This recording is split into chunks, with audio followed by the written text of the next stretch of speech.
Yeah. So this job here, this is all in one AC unit.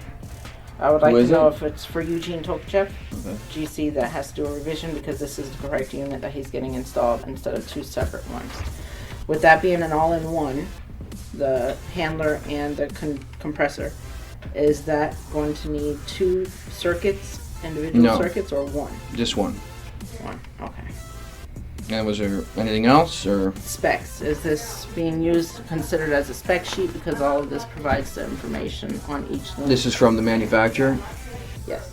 I mean, it's not a really great spec sheet, you know, but it does outline 5 kW with a 20 kW heat strip. So, yeah, you'd convert it with Ohm's Law to the voltage, and with the voltage 240 at 5 kW for the AC side, and then the heating side would be 240 at 20 kW, and then that will give you your amperage for your wire size. Well, if the heat strip says 20 kW, they said they purchased 10. So does it have to have a 20K instead of the 10? Well, you can replace the heating coil in there. They might have done that, but then that would be custom, and this wouldn't match, so it wouldn't work with the load calculation. I mean, Well, they have to submit a revision anyways, because I did tell them that, and they were questioning whether they should or shouldn't. okay. But I'm just making a note. because every time I speak to Eugene about it, it just seems confused, and he keeps telling me to speak to his GC. And his GC said that he was going to speak with someone on Tuesday to see if he really is needing a revision.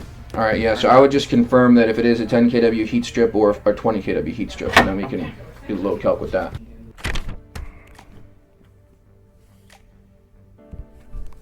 Generally speaking, any particular day of the week, I come into the office after I, do some dispatching out in the field, go check out different jobs. Most of my work, though, is done, between, I'd say 9 and 12 or 1 in the office, and then I can go out in the field after that as well. Generally what I do in the office is looking over plans, seeing what sorts of code issues or potential issues we'll have with other trades when we're out on a particular job. Try to foresee those types of issues before they come up. That's generally the types of things that I do as far as, bidding and things like that. I go over with the other bidding staff on what steps we need to take to make sure we come up with a reasonable quote within a reasonable amount of time.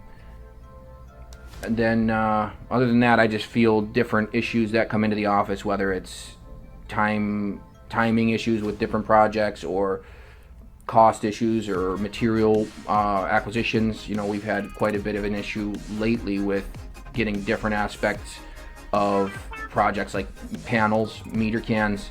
Those have become quite difficult to get lately because of some of the supply chain issues. So I find myself spending a lot of time doing that lately. Again, Hurricane Ian just passed through, so we do whatever we can do to help with that as well. We didn't get it severe over here, but we did get some pretty heavy winds, and what happens a lot of times is, even with regular thunderstorms, you get power surges, and you end up finding the weaknesses in people's homes and businesses during those power surges.